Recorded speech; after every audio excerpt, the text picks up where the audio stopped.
I just want to make sure so that we can start the Facebook Live portion. And then also, Enrique, I'd like to start recording this too so that we can have it to put on our Facebook afterwards. So if we can record, that would be great too.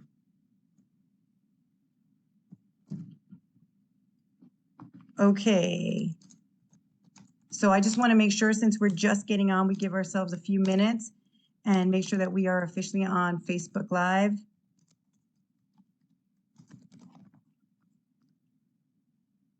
And actually, let me just do it from I'm going to have two laptops going simultaneously, so forgive me if you see me looking away. Okay, it looks like we are live. Okay, perfect. Awesome. So I'm going to just restate that really quickly now that we are officially on Facebook Live.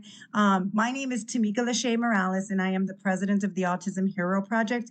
And we're excited to be able to come to you live to be able to do this informational about our medical insurance grant application and how to basically go through the process, answer any questions that you may have, and kind of give you some background about who we are and how we serve our community. And at the same time, we even have one of our private insurance broker experts who are with us, who are going to be able to answer some of those questions and give you just some general knowledge, because we know so many people, there's a lot of confusion when you go to the marketplace or when you go through a private insurance broker to try to attain the right insurance to be able to get access to ABA therapy. So before we get started, I just want to give you a little background on who we are at the Autism Hero Project. So for those of you who are tuning in for the very first time, if you're not familiar with who we are or what we do, the Autism Hero Project is a 501c3 nonprofit organization that whole existence is to help prepare children with autism for the world and prepare the world for them. And we do that kind of in a three-part series. First and foremost, we know the importance of promoting autism awareness, but we often like to say that it is not enough to be aware about autism if it does not activate you right at the heart to be an agent of change and an agent of inclusion. We really are out to try to create this world of acceptance and inclusion, and more importantly, belonging. And so we do that through our mission work, which is kind of like threefold. Obviously, we promote autism awareness, but the other thing that we do is that we've been working a lot lately with legislation, because we believe that inclusion comes by way of legislation. And so we're super excited to announce that just last month, Governor Pritzker signed into law a House bill that we presented, House Bill 1954, which will now, in the state of Illinois, celebrate the very first week of April as Autism Awareness and Acceptance Week. And so what it does is it encourages school districts. I am a school teacher, so I know that inclusion and empathy and compassion start with our youth, if we really instill it when they're young. And so we are encouraging school districts, businesses, organizations, and communities to come together to promote activities that surround autism awareness and acceptance and promote those spaces of inclusion. And then the third part of what we do is probably why most of you are here today. It's the most exciting for many of our families, is that we are the financial bridge. We purchase medical insurance. We pay the monthly premiums in order for our children to gain access to therapies, much needed therapies that help them to thrive and strive and really reach their full potential.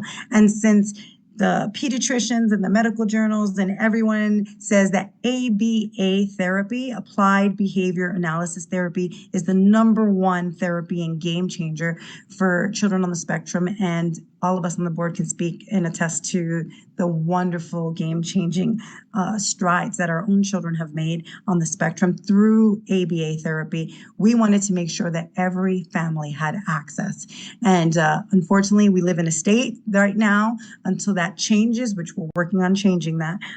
But it really prevents a lot of our families from gaining access. So we know that families who are on Medicaid have very limited access and don't have access to ABA therapy. And then we also know that there are some private insurance through employers that don't allow their families and their children to gain access to ABA therapy. And then there's just the financial cost that people who do have insurance don't have access to ABA just because they just can't financially afford the medical insurance premiums and the high cost deductibles and co-pays and co-insurance that go with that.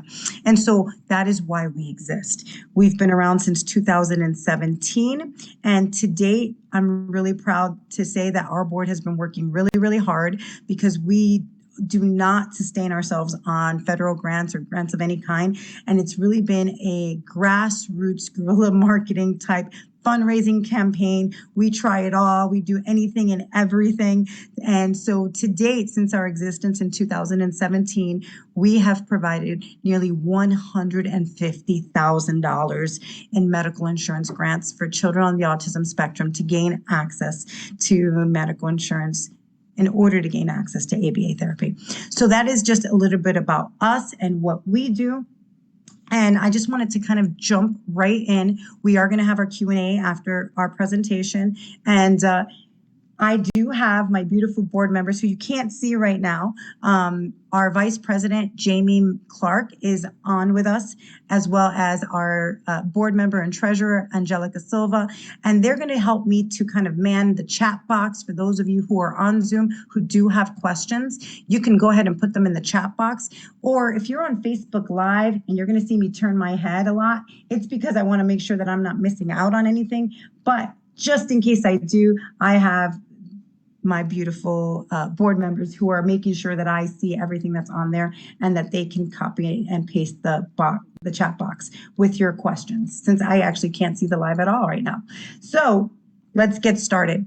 The first place that you want to go is to our website. So if you go to our website, and I'm going to share that with you, it's www.autismheroproject.org.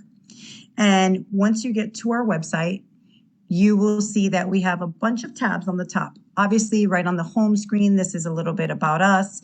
Oh, while I'm here, let me give a shout out. If you're looking for an organization to do your Amazon Smile charities with, hopefully you can select the Autism Hero Project, because, you know, little by little, a little becomes a lot, and we're grateful for anybody who kind of donates and is a part of our village. But here on the homepage, you'll find out a lot about what we do. Here's a video that talks, I think, very hits the heart about the work that we do and all of our upcoming events that we participate in, things like today, right? But we also have a grant application, and this is where you're going to go specifically. So you're going to click on the grant application, and we're encouraging everybody, if you have a PDF fillable app, there's a lot of free ones that are online. We encourage you to complete our application process with the PDF fillable. But once you get here, you're going to see that you can download the application in either English or Spanish. So we are bilingual here at the Autism Hero Project. And so we will go through both English and Spanish with no problem. You can write your stories in Spanish and everything. And just know that it will be read by Spanish speakers who understand and command the language well. So with that being said, let's say that you wanted the application in English. You're just going to click download, and you're going to see the PDF come right up. And the first 2 pages of our PDF application really do, I think, a really great job of explaining very important information that you as an applicant must know and what you must complete. Now, a lot of time has gone into this application year after year. I say that we get a little bit better every single time. And so as we see things, we kind of add it to our parking lot to kind of update, new, and improve every single year. But the first part is really the minimum requirements, and it kind of explains. So the first thing that I want to say is that obviously when you complete your application, you must already have a current autism diagnosis existing. Why do we say that? Because last year and the years before, we've had many people apply who suspected that their child was autistic, or they were on a wait list and they were waiting to get a diagnosis, but they hadn't quite gotten the diagnosis yet. And the reason why that is an issue is because January 1st, your insurance starts, and it takes time to set up basically a ABA provider and set up a team for your child. And because that process takes so much time sometimes, we want to make sure that we're not wasting any time while you're still trying to get a diagnosis, if there's a hiccup, if something comes up. So therefore, you must already have a diagnosis by November 15th. Or actually in this case, we'll say November 30th because that's the deadline for the application. So by November 30th, you have to already have that diagnosis in place. You must also be a resident in the state of Illinois. And so you have to live in the state in order to be able to access services through us as far as covering your medical insurance premiums. Applicants can have Medicaid, they can be uninsured, or they can have an existing medical insurance on, already existing, and that won't prevent you guys if it's an employer plan or if it's from the marketplace or through another private insurance broker. Either way, whether you have insurance or not, you can apply. Obviously, there's a couple of things that we take into consideration. So we use our own kind of in-house rubric that we've created, and so we get this a lot. Is it a first come, first serve basis? It is not a first come, first serve basis. We look at all of the applications as they come in, but we really don't start the process until after the deadline. And then what we do is we kind of go through each and every one of them, and we take things into consideration. Income, obviously, is one of the biggest factors, as well as how many family members are in the household who have autism. So we're seeing an uprise every single year of more and more applications with multiple children on the spectrum. And so that has some weight because obviously the more children you have on the spectrum, the more costs that are involved. And so that is also a big consideration as we're going to approve our applications. And then, we also try to take into consideration, sometimes some individuals may have middle income, but their employer is their kind of pays what they pay on a regular basis through their paychecks would be less than what we would have to pay through a private broker or the marketplace. And so when we're thinking about what is our budget for this year, we take all of that into consideration. So basically, if you're middle income, we still encourage you to go ahead and apply because every individual is different. And so we take all of this into consideration. And we also take about how much funding we have in place to be able to provide as many grants as possible. One thing that is really important is that this medical insurance grant, you can access any therapy that you need and want, but you must, absolutely must, apply for ABA therapy. This insurance exists, or I should say this medical insurance grant exists in order to be able to gain access to applied behavior analysis therapy. So if ABA therapy is not something that you're looking for, then no need to apply because this is why our organization exists. But if you want to apply for ABA therapy and still need other therapies as well, that's great. The only one that we audit for is ABA therapy. So what do I mean by that when I say audit? Because this insurance is basically being granted over to you, one of the requirements is that you have to maintain a minimum of 12 hours a week. And the reason for that is that we all know that the studies show early intervention is key, and the more you infuse your children with these early interventions and these therapies, then you give them a better fighting chance in life to be able to kind of reach their full potential. And so on average, ABA is anywhere from 12 hours to 40 hours a week, depending on how impacted your child can be. And so all we're asking for is for the very minimum, which is 12 hours a week. And you have to maintain that the whole time that you have your insurance medical grant being paid for by us. Now, does that mean that you can't go on vacation or that your child can't get sick and 1 week you might go under the 12 hours? No, there's this thing called life and we completely understand. But on the long term, the average needs to average about 12 hours a week. And we will do regular audits. We audit anywhere from every other month to every quarter. And it all depends on just the feedback we've been getting from the last time we did our grant audits. And so you have to make sure that when you fill out your application, there is a PHI disclosure form, which you'll see in a moment, so that you can give us access to be able to audit for your ABA hours. Now, with that being said, there's no exceptions, but you also know that your application must be in by the deadline. And the deadline this year is November 30th. You have until midnight to email us your application by November 30th, or it has to be postmarked by November 30th because we do allow a few days for it to come into the mail. The other thing that we always say that is really good to know, a lot of families don't realize this, and so we've kind of bolded it here. In order for many private insurance, to start ABA with an individual that has never had ABA, especially already in place, they kind of look at the date of diagnosis. And something that we learned from doing this the last few years is that I'll give it for an example. We had an individual last year who we approved, and they were older. They were about 16, 17 years old, and they hadn't gotten an updated comprehensive diagnosis, because we know that autism, when you have autism, you have it for life. It's not like there's a cure or anything like that. But the medical insurance will ask for a recent comprehensive diagnosis evaluation that was within the last 3 years. So one of the things that we look at when we get into the application in a moment is we look at the last date that you actually had your evaluation. And the reason why we do that is because you have to be forewarned.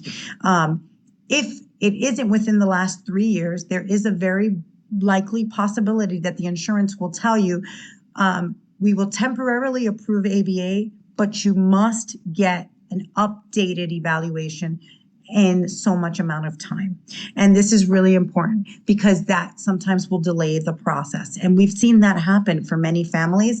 And it's just, we want everything in place before services start so that you can get the full year out of ABA therapy, with peace of mind and not have to get put on a waiting list. Because sometimes we know that these waiting lists can be as crazy as, 3 months, 6 months, up to a year, we're seeing, to be able to get an updated evaluation or just an initial evaluation of that diagnosis. So we ask for that specifically for that purpose. Now, we've broken up the application in 2 sections once you realize what the requirements are.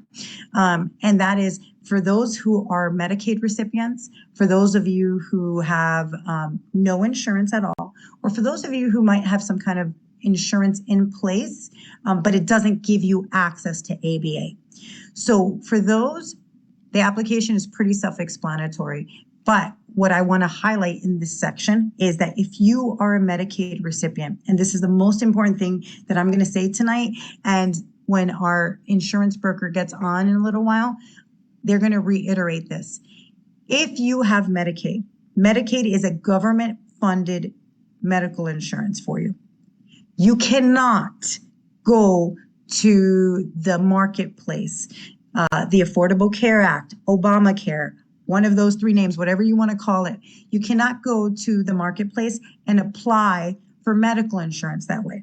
Because if you don't know this, the marketplace allows, depending on your income level, for you to get a premium tax credit, which is another government-funded medical insurance, and therefore they will cancel your Medicaid. So you'll see that some people will go on and they'll try to go to the marketplace, and it'll say, based on your income and based on all of the criteria that you've kind of inputted, they say you must apply for Medicaid, and they don't let you go any further.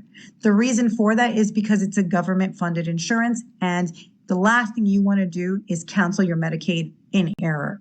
And so that's why you must go through a private insurance broker, or you must go directly to Blue Cross Blue Shield, a health insurance, because if not, then you can jeopardize your existing Medicaid.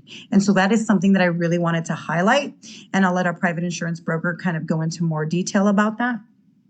But it's very important that you guys are completely aware of that. So let's continue. I also want to highlight here that not all medical insurance plans are equal. Some of them, like the Bronze plan, might be more affordable because it's a smaller premium, especially for approving you before you have to apply for insurance. I would say please talk to your broker, and they're going to go into much more detail about this, because you might be better off going with a gold plan or a silver plan. A lot of ABA providers, truthfully, if we're going to get real, and you'll find this out, they kind of will sometimes suggest their own private brokers who are familiar with their services. But a lot of them won't take the bronze plan for fear that you're never going to get that high deductible that you have to initially pay out of pocket at 100% before they even begin to get paid. And that's another whole story, and we'll talk about that more when we get into the insurance part. But please consider that when you are looking for plans. Some people try to figure it out on their own, and I say utilize the resources that you have out there. Please utilize a private insurance broker, someone who is knowledgeable in this field, because it can really be an ultimate game changer, and it can cost you like heavily. It could be a big financial mistake if you don't pick the right insurance. So please use your private insurance brokers. If your ABA provider has a private insurance broker that they work with, we don't care who you use. We don't care what ABA provider you go with. We don't care what private insurance broker you go with. We just want to make sure that you get the best plan that serves you, and that really gets you access. So let's say that you have insurance through your organization, through your employer, and it's just a little costly, and especially because you do have to pay these deductibles, and you have to pay co-insurance, and you have to pay co-pays, right, through your private insurance, through your employer. And so we always say, consider really when you submit your application, what we pay for is the medical insurance premium. We're not paying your deductibles. We're not paying your co-pays. We're not paying your co-insurance. We exist to pay the medical insurance premiums. So when you are applying and it asks you what amount are you applying for, you're going to see that I kind of put here a model for you. And so I kind of just used mine as a make-believe, but employee only. And then we have employee plus children, and we have family. So if you look right here, that I'm highlighting over here, remember, we are paying for the child. So let's say that the cost for the employee only, right, portion, right, is $29.23 per pay period. But you have a family, right? And we're just going to go jump straight to the family. What we will pay for you per paycheck is the difference between the $83.27, as this example exists, and the $29.23. We will pay the difference. We're not paying the whole family's insurance. We're not. We're really paying for the child to gain access to medical insurance, to be able to gain access to ABA therapy. And there's a lot of families who will not get insurance for their children because they can't afford the extra plan for their child. So we will pay, whether it's employee plus children, the difference between those two, or the difference between family and employee. So we play the variance. And so we highlighted that so that families who do have insurance, they know when they're applying for the grant, this is what they're applying for. You take whatever your pay periods are, you multiply, you minus the difference, you multiply that out by how many pay periods. In this case, it would be 26 pay periods. And that is the amount of the grant that you're seeking. All right. I know I've been talking a lot. So we're going to keep going, and then we'll get to a quick Q&A before I go with a private broker. But one of the most important things for me is I like to know where our marketing is coming from, right? I would like to know where our dollars are being spent. I want to know who's, spreading the good word so we can give them a shout out. So please share with us, how did you hear about the Autism Hero Project? How did you hear about our medical insurance grants? Because we want to go out and keep, thanking them and promoting them and market, pay to these Facebook ads, whatever we got to do to make sure that we're disseminating this information out there. But the very first part of this application, all of this part is pretty self-explanatory. I don't need to read everything to you. But what I do want to know is your child currently in a therapeutic day school? Are they in public school? Are they in private school? And the reason why I want to know that is because obviously a therapeutic day school, that is basically ABA all day. And, you're paying for the whole day that your child is being there through the medical insurance. So that's something we want to know. If you do have a current ABA provider, that's great. That's where you're going to place them and who their contact information is.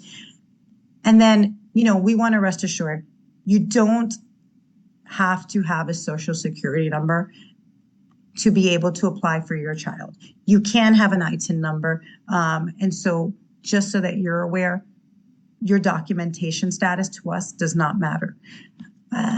For your child, though, for insurance purposes, from what I understand, as long as they are have been here for so many years, they still also have access. And our private insurance broker can verify that even more.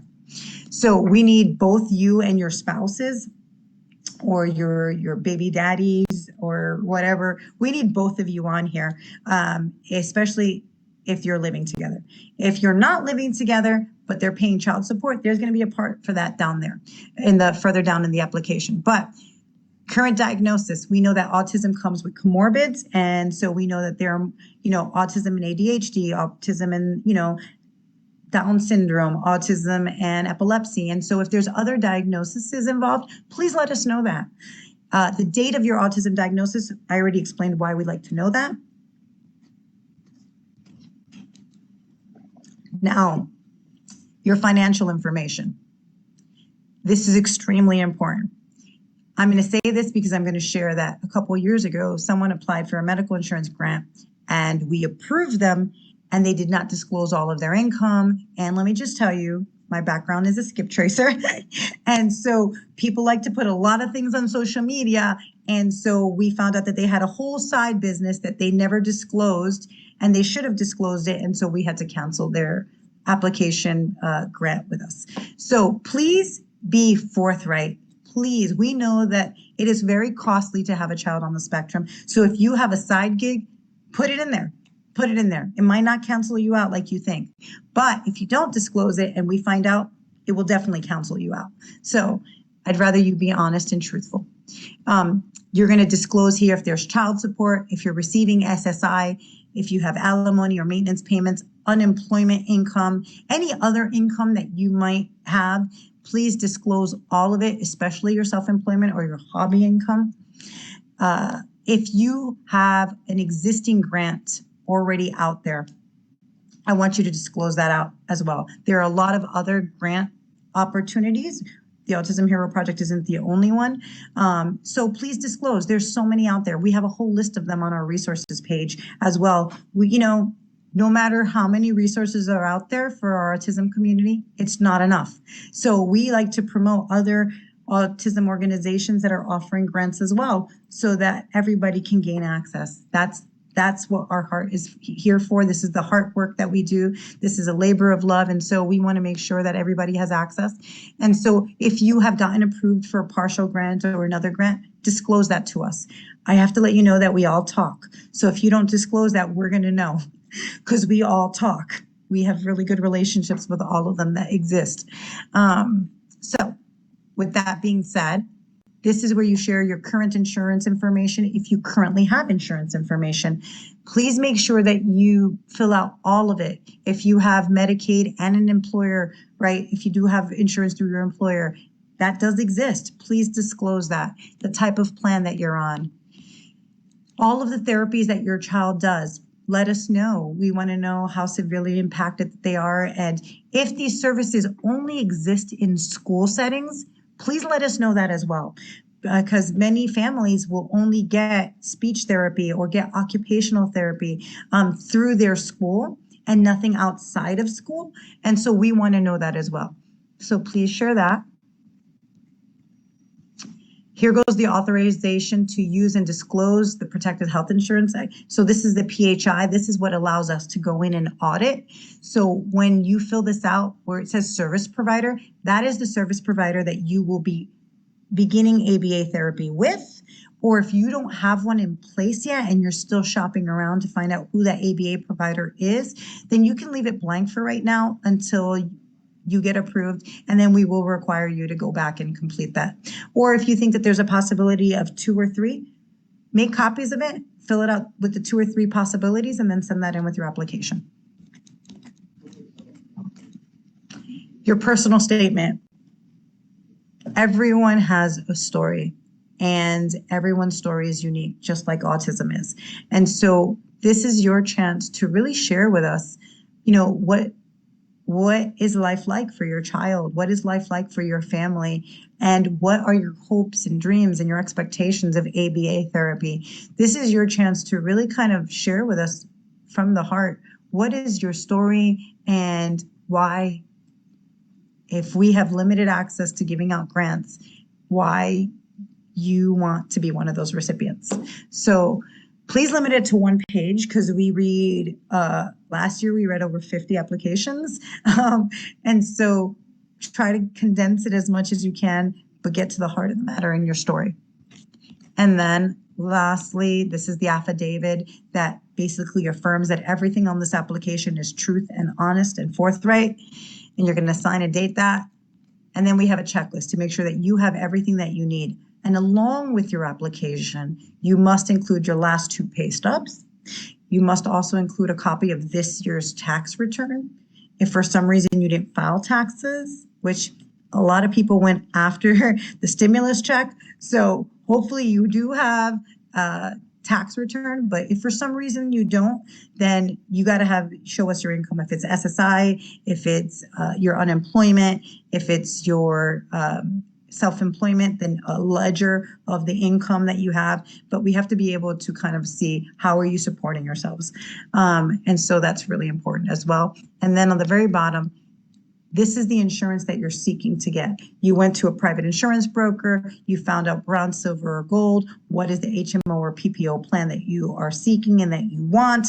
And this is the plan that you hope to start. If you're going to get insurance through a private insurance or through the marketplace, if you're not on Medicaid, then you can absolutely go through the marketplace. And this is where you're going to actually kind of house that information. If you have employee insurance through your employer, then you don't need to fill this out, because we already have that up on the earlier part of the application. So that part concludes kind of all of the application part. And so before I pivot, I kind of want to see if anyone has any questions regarding the application part before we kind of pivot into the private broker part. And Angelica, I know that there's like a 30-second delay on Facebook Live. So if you have any questions that you're seeing, and if you want to just copy and paste them into the chat box, please let me know, and we'll give a few minutes to do that. And while that's doing that, I'm going to go ahead and kind of get this other presentation ready for the private insurance broker that I'll be introducing in a second.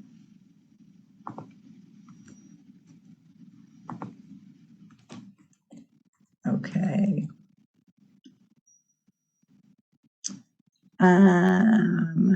Hold on one second. I want to make sure that Ola is on as a panelist. I see Sarah's with us, but I don't see Ola's on as a panelist. So Enrique, can you add Ola on as a panelist if you see her? Let's see.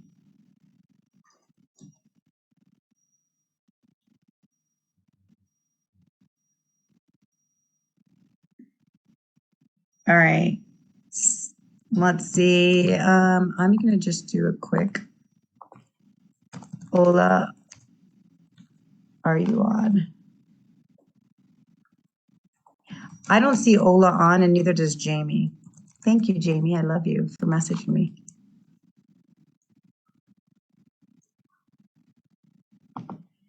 All right, Sarah. Let me just make sure on the Facebook Live too. Let me just check. I'm going to make sure that my volume is silent. Okay. I don't see anything just yet. So Sarah, are you prepared to talk? We're going to unmute you, so just give me a thumbs up if you are. Great. Oline, can you please, thank you for Angelica, I just saw that. Can you unmute Sarah for us? All right, Sarah, I'm going to share the screen, and I'm going to let you introduce yourself, and I'm going to let you take it away. And I will just hit next if I'm not on the slide that you want, or hit prior.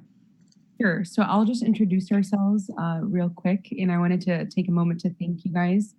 This is a wonderful organization, and we're so honored and thrilled to be a part of it. So Ola, she is the backbone essentially of this team. However, I will be representing the company. I'm also a licensed broker as well. and we are offering financial consultant with regards to healthcare insurance, life insurance, disability, and business and residential coverages as well. As a courtesy, our team does fill out standard applications to kind of expedite the process, and we also kind of assist you with regards to your own financial needs. So then we'll kind of start with our organization and what types of insurances we'll be sifting through, so you guys can hit next. Okay, great. Let me hit next. So what is the difference between, okay. Did I jump a slide or is this right? I don't know. I got a message saying someone is on. I'm sorry. Okay. So what is the difference between private insurance and marketplace? So all insurance plans must adhere to certain Affordable Care Act standards, and they must provide at minimum 10 essential health benefits. Marketplace plans are government run. So that means that they're essentially run by a third party vendor, which is the government in this situation. But private insurance companies are run by private corporations. So not all carriers are available for both. Not all plan and coverages options are available for both as well. And not all provider networks are available for both. The marketplace can be on exchange or off exchange plans, and only on exchange marketplace plans are eligible to have income-based premium tax credit for cost sharing subsidies and government to lower premiums. Okay. Okay, so how can we enroll for marketplace? So you must be a U.S. citizen or a permanent resident. Open enrollment for 2022 runs the first week of November, so that's basically right around the corner, Wednesday, and then December 15th to 2021. You must enroll in marketplace by December of 2021 to be covered starting January 1st of 2022.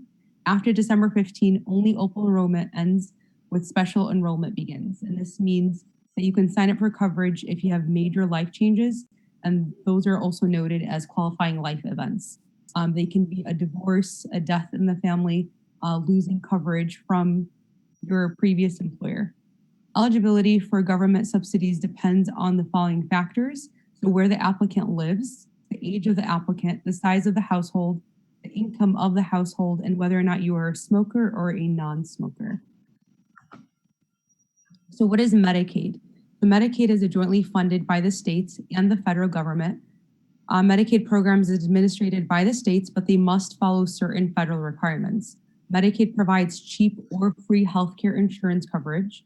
Children's Health Insurance Program, also known as CHIP, provides low-cost health coverage to children and families that earn too much money to qualify for Medicaid. CHIP also works closely with its state Medicaid program. So are you eligible for Medicaid in Illinois? So the standard Medicaid eligibility requirements for all Illinois applicants include the following. Applicants must be residents of the state of Illinois. Applicants must be a United States citizen or a permanent resident. Applicants must be categorized as a low income or very low income. And this is obviously different in terms of your household size. And income limit requirements will account for the size of the household. So just kind of to reiterate, depending on your income and depending on the size, that's how they essentially break up the brackets. So can you apply for Medicaid if you already have marketplace insurance? And we kind of talked about this before. So once you have a final determination that you are eligible for Medicaid or Children's Health Insurance Program that counts as a qualifying health coverage, you are no longer eligible for on-exchange marketplace plans. You will lose the advance payments of the premium tax credit and savings on out-of-pocket costs, and you should immediately end on-exchange marketplace coverage. If you still want marketplace plan, you will have to re-enroll for off-exchange marketplace and without premium tax credits of other cost savings. So it is very, very crucial that if you have Medicaid and if you qualify Medicaid, you do everything that you can to protect that coverage because that will hold priority over marketplace. You are muted.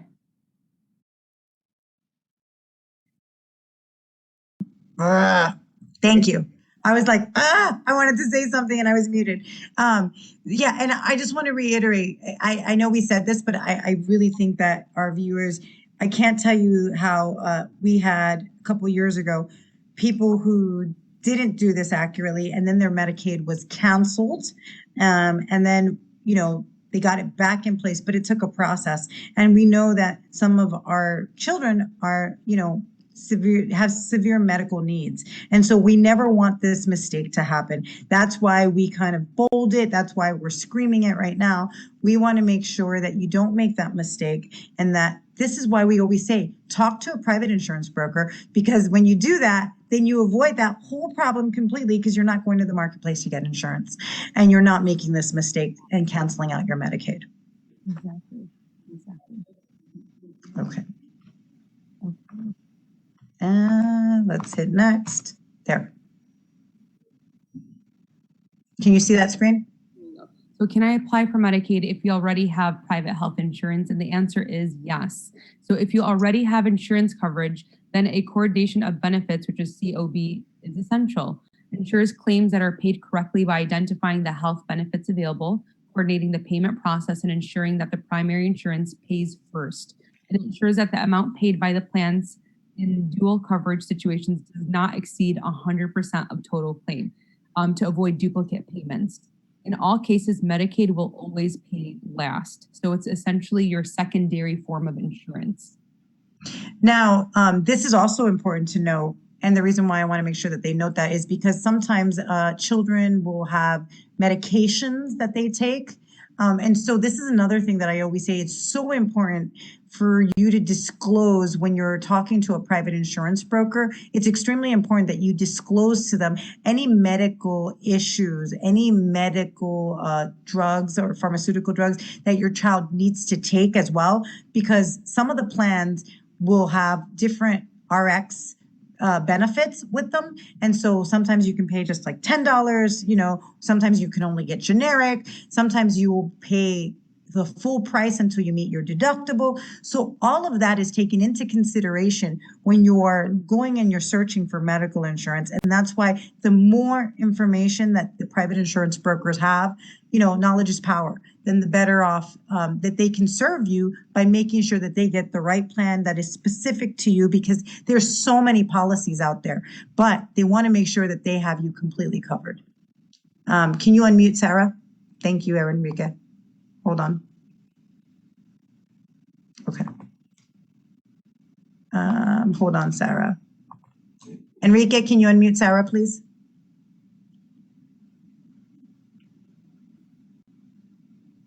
There you go, Sarah. Okay. So to restate, Medicaid always pays last. That means that if you have a deductible, right, with this private insurance, your deductible is going to have to be met first before Medicaid would even kick in. So if your Medicaid has always paid for these pharmaceutical drugs in the past, that might be a hiccup come January 1st when you have this new insurance in place. So keep that in mind as well. Okay, that's what I got. Okay, so is there assistance for the private insurance premiums if I have Medicaid and a high-risk medical condition? So health insurance premium payment, a grant, is a program that's run by the state of Illinois that will reimburse the cost of private insurance premiums for those with Medicaid. So to be eligible, you need to be currently enrolled in Medicaid. You have to have private insurance through an employer or ACA and have monthly expenditure on health costs to be 2.5 times greater than your monthly premium. And you know what I want to do, Sarah? I actually want to kind of exit out of that screen, and I would rather go to our website, which houses all of this information, but in much more detail. So I'm going to take you back to the Autism Hero Project page. And I know that Facebook Live is going to have a few seconds delay, but if you go back to our website, which I'm sharing the screen now, and you hit over here on resources, I've spent a lot of time putting all this detail in here about HIP and really explaining it in much further detail, as well as who can apply for HIP. And so I'm just going to take this part over real quick, Sarah. So HIP exists through the state, and a lot of people don't even know about it because they don't do a really great job of disseminating what I think is really important information.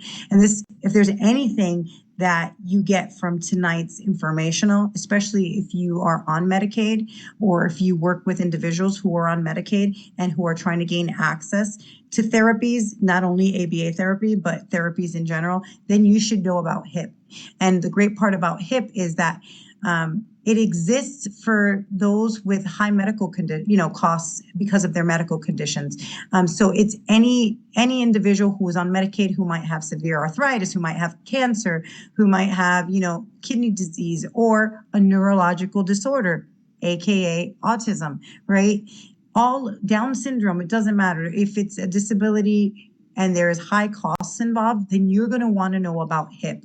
And this health insurance premium plan is by the Illinois Department of Human Services, IDHS. And in order to be eligible, there's this example that we've put on here that Sarah started to allude to that talks about how the state, through this HIP program, can come over and actually start reimbursing your medical insurance premiums. So basically, in essence, exactly what we do here at the Autism Hero Project that we do as of day one, after 6 months of you having private insurance and having Medicaid, or having employer insurance and having Medicaid, right? After 6 months, if you are showing that you are getting EOBs, explanation of benefits, right, of these high health costs that are 2.5 times greater than the amount of the monthly premium, then you can apply for HIP and they will take over your full medical premiums for you. So there's a kind of like an example here that I'm sharing that says, let's say that insurance, depending on which plan you take, is costing you approximately $400 a month. Well, let me just tell you, you do ABA for a few hours, that not only meets that $400, but if you show that 2.5 times greater, so do the math, 2.5 times greater than $400, you're looking at $400, $800, $1,000. If you basically are showing more than $1,000, right, worth of medical costs in 1 month, which can happen like that, especially if you're doing ABA, then if you are a Medicaid recipient, they will, after 6 months of you having this private insurance, which we're paying for if we've approved it, or you're paying for on your own, after 6 months, you fill out this application right here. You click on here, the application will pop open. You will download it. You will fill this application out. You will give them literally, instead of printing out all of your explanation of benefits, instead of printing out your insurance plan booklet, that's all on your login, you can literally disclose and say, hey, email this to them. Email the application, email the front and back of your insurance card, email them a copy, a PDF version of your child's comprehensive diagnosis, and then you give them your login credentials, your user ID, and your password. Then you can change it. They just need to be able to access and download your dashboard from your insurance, as well as your EOBs over the last 6 months that they will export right into an Excel, or you can do it and export it right into an Excel and send that over to them. You can email it to them, and I can gladly tell you that every family that we've done this with and for has gotten approved in a couple of weeks, literally. And during the pandemic, when it was a little crazier, it took almost a month. But you can have an answer that quickly. And so we'll talk about HIP more later on. We're going to do a different informational like we did last year about it. But this is really crucial information, and you can learn more about that if you come to our resources tab right on the Autism Hero Project page. Here goes literally detail by detail, everything that you need to know, where to send in the information, where you can fax it to, or better yet, where you should email it to, where you can call if you have questions.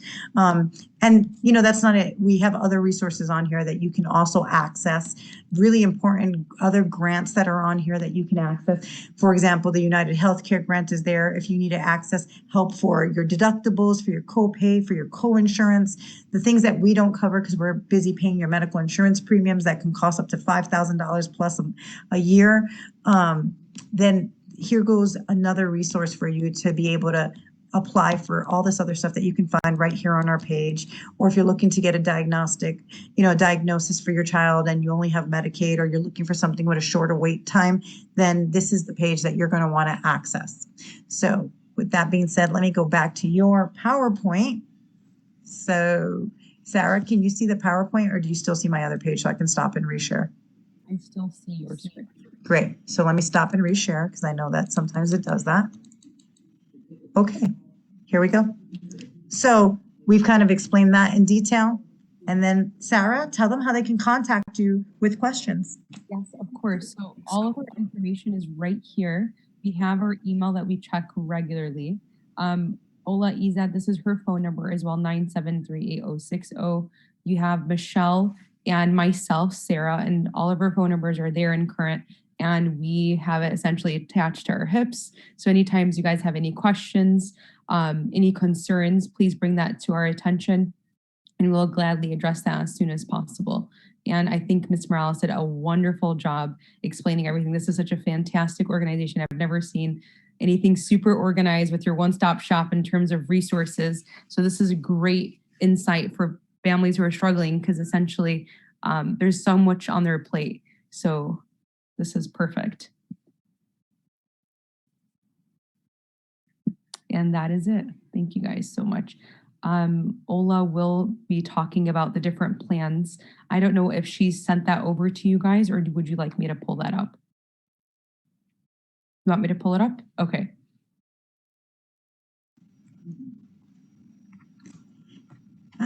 Or actually, I mean, I can.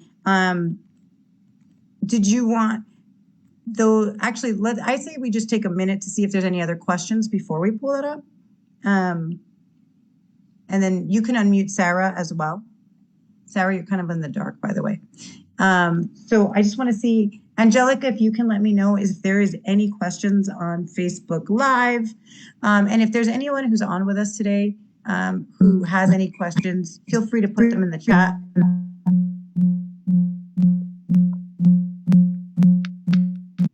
Oh, can you hear me now, Sarah? Yes, that Great. was not me. Okay, I don't know if that's another, I don't know if Ola. You know what, that's fine. You're in the light now, so that's all that matters to me.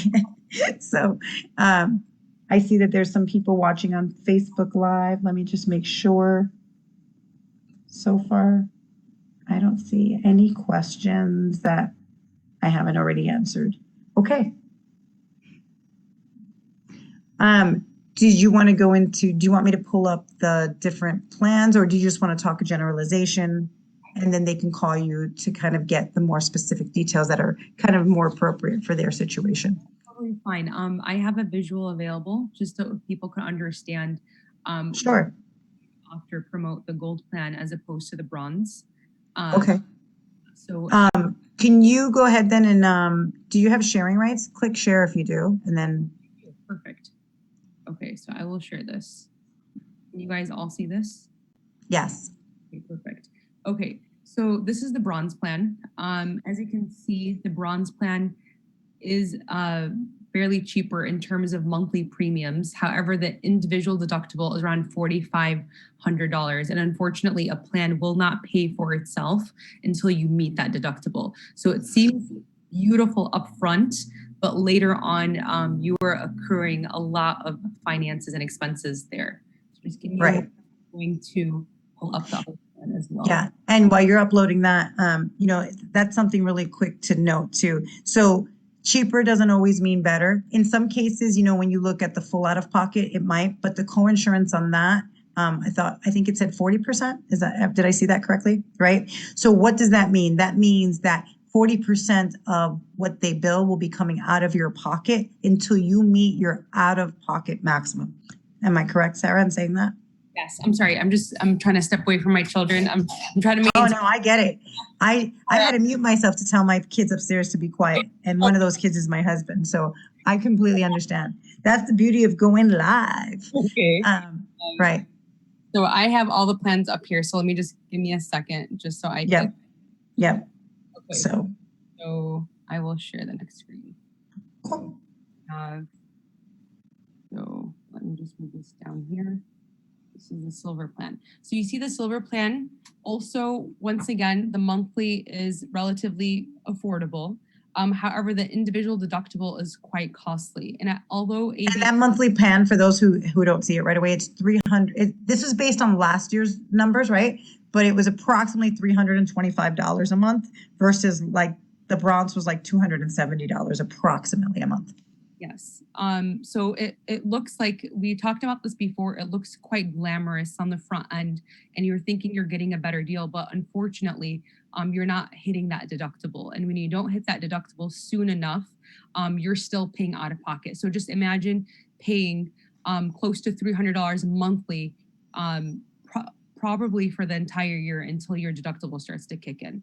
Right here we have the gold, and the gold, you could probably hit that deductible probably within 2 weeks of that. Not even with ABA. Yeah, not with ABA. So with ABA, you could probably hit that deductible probably within a couple of days of sessions. Yeah. You are paying relatively more in the month. So it's like close to around, on the bottom here, it says premium cost monthly. So it's around $400 a month. Annually, we're looking at close to $5,000. However, and that's where we would take that bulk of that because we're the one who would be paying for that. Or we'd flip after 6 months if you're on Medicaid, and then we'd make sure that we apply for HIP with you so that you can get approved from the state, and then they'll start taking over those monthly premiums for you.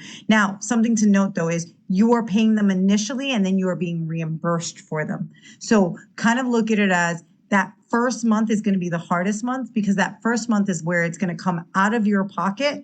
And then you're going to submit your receipt, you're going to submit your bill, and then we're going to turn around and send you that check immediately. Or if the state takes over, the state will send that check out to you. And then you're going to take that payment and you're going to turn around and pay your next month's with it. So, and that's what's going to happen every month. Every month, you're going to pay, we reimburse. You pay, you reimburse. The first one is the hardest because that one you have to come up with on your own. We're going to reimburse you, but then you're going to use that for your next month's payment. So keep that in mind. But at the same time, it's kind of awesome because you only have to really come up with that once. And then on the back end, it pays for itself because then we send you it and then you're done for the year and you don't have to pay. So unless you start again. So gold is truly preferred. It seems kind of costly, as Ms. Morales was kind of discussing in the beginning. However, I feel like I'm in school teaching my students when they're like, Miss Morales, Miss Morales. I'm used to calling people on the last name basis. Okay. I do feel that this is the most preferred plan because it will be paying for itself eventually, and you don't have to worry about those co-insurances. You don't have to worry about other additional costs in addition to the things that you're probably already paying for. So it's a one-time swift investment. It might hurt the pockets a little bit, but it's truly shortly felt. And the plans that we were offering. Right. And the other thing I wanted to say is for a lot of the ABA providers, especially if you're doing like a clinic-based service, right? Your copay, your max copay is $15. So the fantastic part about that is that you're paying $15 a day. That's what you're paying out of your pocket for your child to be in a therapeutic day school or getting ABA on a daily basis. $15 a day because your deductible is going to be met pretty quickly and we're paying your medical insurance premiums. And so that's much more affordable, right? If we're only talking about ABA, that's much more affordable. And so this is why most ABA providers want you to have a gold plan as well. Do you want to add anything more to that, Sarah? No? Okay. Do you need to unmute? Do we need to unmute you? No, you're good? You're all done? Okay. So I'm going to share really quickly back on the screen just her contact information with you one more time so that if you want to kind of reach out to Ola or Sarah's her daughter, if you don't know, and Sarah was the one who just did that presentation. Here goes their contact information for you so that if you want to reach out to them, you make sure that you do that. and there's their direct phone numbers. These are all of them who work in the office. Don't worry, they do have someone in the office who is bilingual. So if you are Spanish and Spanish is preferred, ellos también tienen alguien ahí que pueden hablar en español y pueden traducir todo para que tú lo puedas entender. All right, so Spanish is definitely not a barrier to gaining insurance. And so we want to make sure that we share that. So I'm going to stop sharing. And then, oh, I'm muted. Unmute me. Thank you. Unmute. Hold on. Can you hear me now? I just want to make sure. Okay. Somebody said I was muted and they couldn't hear me, so I want to make sure. Okay, great. You can hear me. Thank you, Alma. I appreciate that. All right. So if there's anything else, any questions that we may not have covered, anything that you want to know, you can either go ahead and send it in the chat if you're on Zoom with us. You can send it into the Facebook Live if you're on Facebook Live with us, or just know you can contact us through our website or through autismheroproject@gmail.com. autismheroproject@gmail.com, or, hit us up on Facebook Messenger, LinkedIn. If you haven't already, please like our LinkedIn page, our Instagram page, our YouTube channel, even our TikTok. Okay, we do have a question. Thank you, Melissa. How does Medicaid jump in as a secondary insurance with this gold plan per se? And what does the Medicaid then cover? Great question, and definitely not a question for moi. Sarah, I'm definitely going to need you back in for that one. So let me get Sarah back in to answer that question, because I think that's a fantastic question. And so let's make sure that we can unmute Sarah. And I see her coming in back on the screen in a second. That's a fantastic question. Sarah, tell us when you're ready so we can have you unmuted. I think too, and while she's getting herself back on screen, I think one of the things that it does is it acts like a secondary insurance. So whatever your primary insurance doesn't cover, then Medicaid will pick up to what they would have covered, if I remember correctly. But Sarah, can you answer that for us? Yes. Okay, so I have Ola, who is the president of the company. She's with me to answer these types of trickier questions. So okay, great. Here, Ola, if you could just reiterate this. So Ola, the question is, how does Medicaid jump in as a secondary insurance when there is a gold plan per se? What does then Medicaid cover in that case?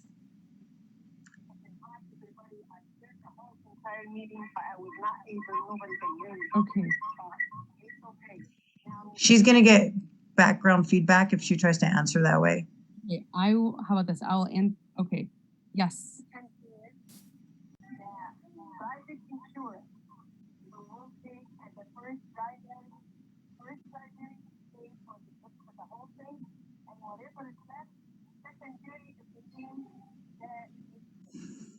So whatever the residual cost that's left, that's not covered by the primary insurance, Medicaid will jump in and cover those additional costs so that it reaches that 100%. Okay, so restate that one more time, Sarah. I want to make sure we understood that clearly. So, okay.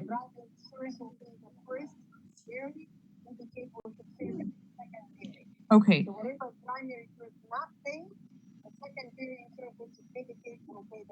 So what Ola's stating is primary insurance, which is your private insurance, will cover the cost up until whatever the plan states that it will. Right.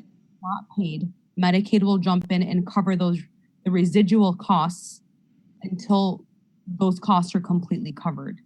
So let's say, I'm trying to give an example. So let's say you get medication, and that medication is actually costs you around $100. Let's say your private insurance only covers 75% of that cost. So only 75% of that is covered by your primary insurance, which is your private insurance. Now the rest of that, which is 25, can you correct me, right? $25, 25%. Mm-hmm. Would be covered by Medicaid. So it reaches that 100%. so you're not left paying with anything. Okay. So I do have a question for you. This is completely off topic, but kind of on topic. Not with us. It was someone who were part of another group, and I saw that she had wrote that because she wound up getting private insurance, not through us, but she wound up getting private insurance to access ABA therapy, and she also was a Medicaid recipient. Her child was a child who would get diapers, and she got cut off of diapers through Medicaid. Is this something that she could have applied for through private insurance? Do you know? I wonder if Ola knows that. Ola, do you know the answer?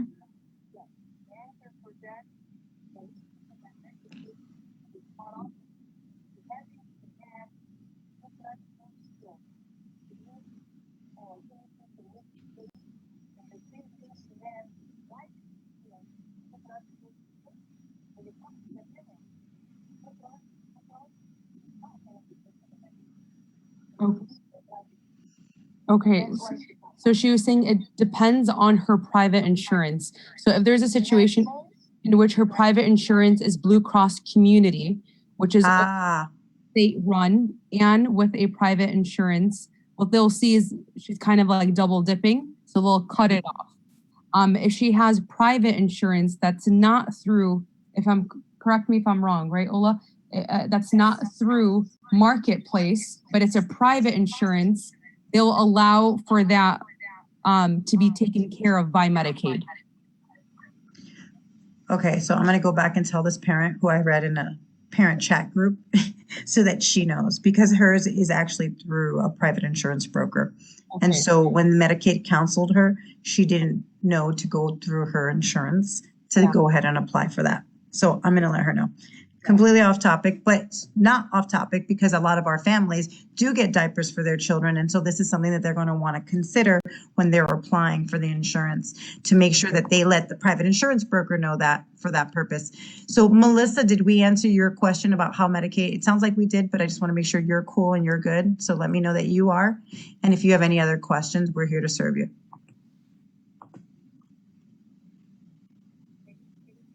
Yeah, I can hear you. Perfect. Thank you, Melissa. I appreciate that question. Okay. Yes, I can hear you. I'm going to have you mute, Sarah, and unmute yourself if you need to come back in. Okay, great. Okay, do we have one other question? Yes. I have private insurance through my employer. We are considered medium income. Can I apply for Medicaid to cover these premium deductibles, et cetera? Okay, so I would, actually, that's a great question, Alma. So here's what I would say to you. Because you do have private insurance already that exists through your employer, I would recommend on November 1st, and Sarah, you can correct me if I'm wrong, but I would recommend that you go through the marketplace and fill out the application, because it will tell you if you are actually eligible for Medicaid based on your household size and your household income. Or you can go directly to Medicaid to find out and apply directly with Medicaid. Is probably what, if you want to do that now, you could probably do that. Because they'll be able to tell you based on your income size, your income and your household size, what the criterion is. Because there's a lot of people who are employed and get insurance and are still applicable for Medicaid for their children.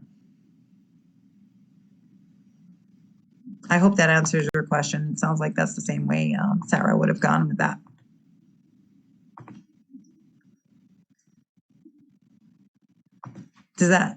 Hopefully that answered your question, Alma? Was that good? Just let me know. And Alma, if you can Google for Medicaid, but if you can't find it, let me know and send me a message and I'll send you the link. Maybe that's one we should update on our resources tab. Great. Thank you, Alma. You inspired me to add Medicaid over onto our resources tab. So I will make sure that I do that. Thanks. All right. Any other questions? I'll wait about 30 more seconds and then I want to give a shout out to Joanne. Hey, Sotomayor, I see that you are watching, and thank you for coming on. You can always replay the Facebook Live. So if you missed some of it, like I saw your message, that's okay. You can watch it from the beginning. And if you have questions, you know how to reach out to me.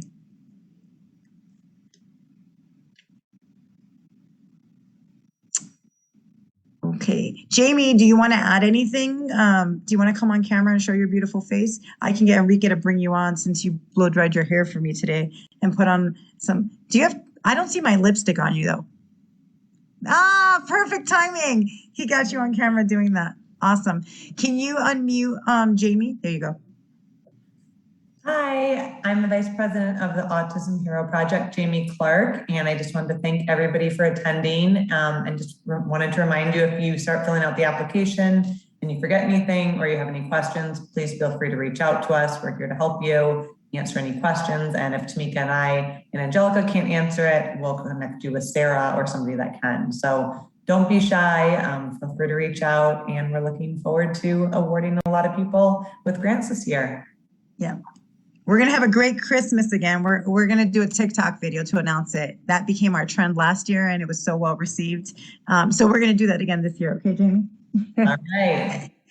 All right. With that, we just want to say thank you for coming on with us. Thank you for joining us. Please disseminate this information, share it with everyone that you know, so that they can kind of gain access as well. And we appreciate you guys. And with that, we're going to call it a good night.